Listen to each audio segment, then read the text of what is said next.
How you doing, guys? We're back. Another review. This time we have a beer from Bush Pilot Brewing Company, who is basically, I guess, the brewmaster out of Nickelbrook. This is a little separate brewing company he does in Nickelbrook itself. And this is the Norseman. Had the first Bush Pilot beer. Didn't think too highly of it. It was kind of a mess, quite frankly. But this one here is, that one I think was a barley wine of some sort. So it was a real mess. There was all kinds of shit in it. This one's an Eisbach, aged in Armagnac barrels. And it is done with, what's his name? Jettel. I'm not even going to try to pronounce the guy's name. It's the Nagano guy. The sort of gypsy brewer, goes around brewing in different brewing companies.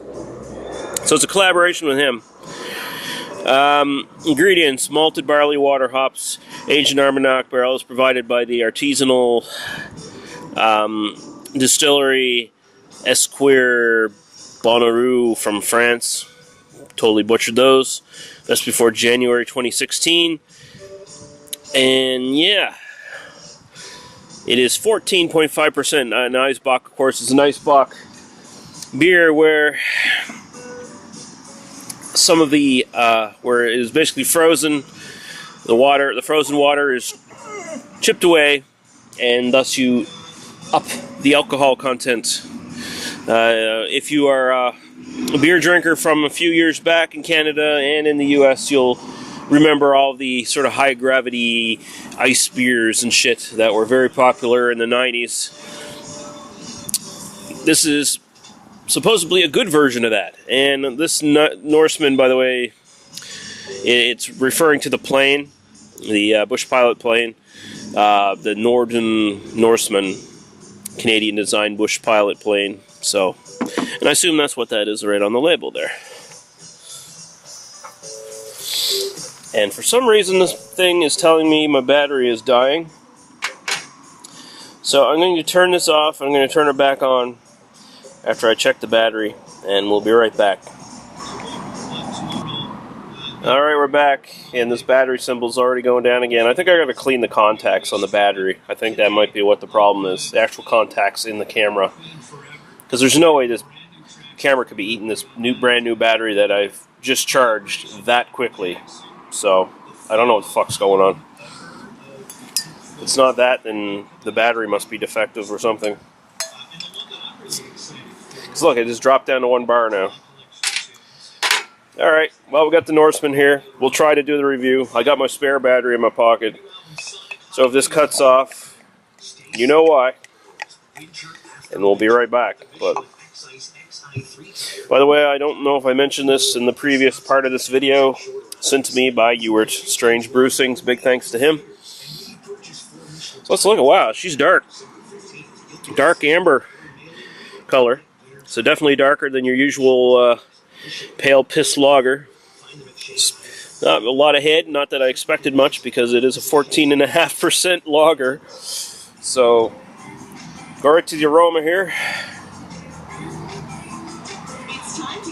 Oh, wow. Smells almost like a barley wine, for fuck's sakes. Sweet, jammy almost kind of smell. It's not that off-putting alcohol smell. I imagine a lot of the sweetness is coming from the alcohol, but it's not an off-putting sweetness that you'd get from like some of these ice beers, fake ice beers that, you know, are just all alcohol and limp-wristed malt and, you know, nothing else. But I'm getting this, can't even place my finger on what fruit I'm smelling here, but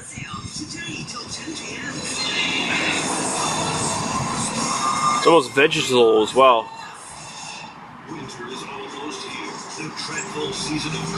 Kind of some sort of jam or marmalade sort of smell. Grain in the back, caramel. Very, very nice. Very, very nice smelling. Definitely not what I expected. So, cheers, guys. It looks like a barley wine. Look at it. And, like, that's not filtered. Looks beautiful. So, we'll go right to the taste now. Cheers.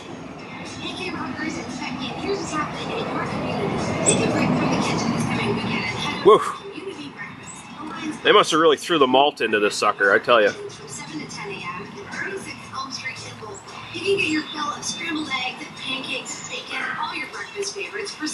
It's like a barley wine. It really is. Very an alcoholic barley wine, but it's like a barley wine. Very malty. Lighter body than a barley wine, I'll say that. Very malty. You definitely get the alcohol astringency in the back of the throat.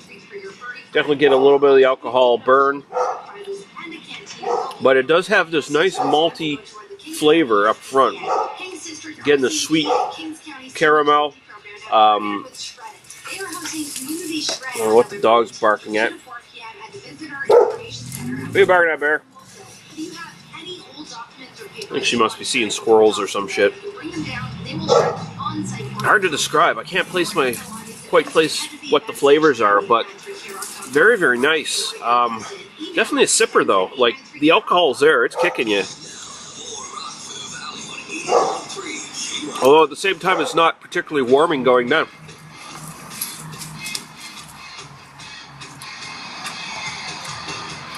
Getting a lot of the alcohol astringency in the back of the throat now, though.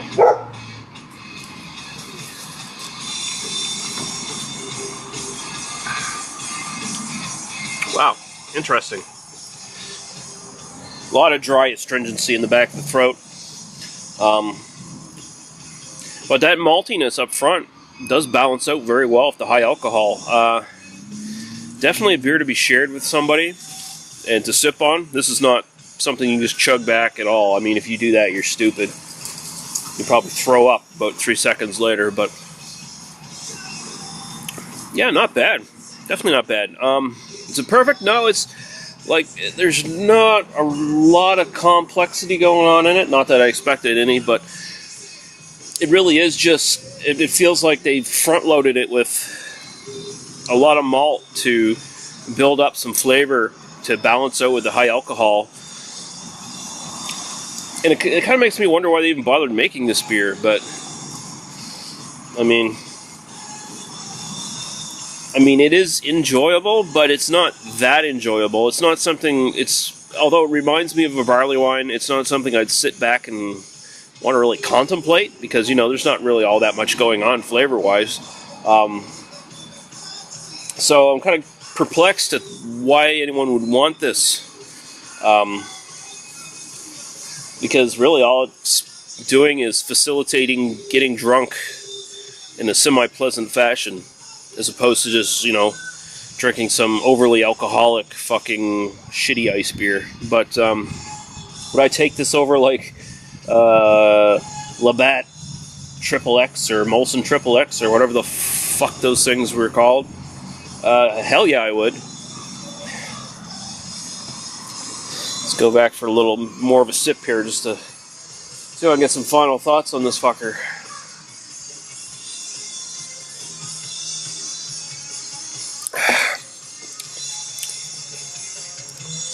Yeah, I don't know if it's something I would ever want to drink again, but they did a good job of masking that 14.5%, I'll say that. That alcohol astringency, you could easily mistake that for 8 or 9% on some barley wines, maybe 10% at the most. So that's good. And the flavors are generally okay. So, yeah. Big thanks to Ewart for sending this to me. Very interesting beer. I'm definitely going to be sipping on this for the next quite a while, actually. Because there's no one to share it with. So, yeah, I'm going to say 3.5 out of 5. It's about as good in this style of beer you're probably going to find. I'll say that much for it. but it's not really all that up my alley. Alright guys, we'll see you later. Bye-bye.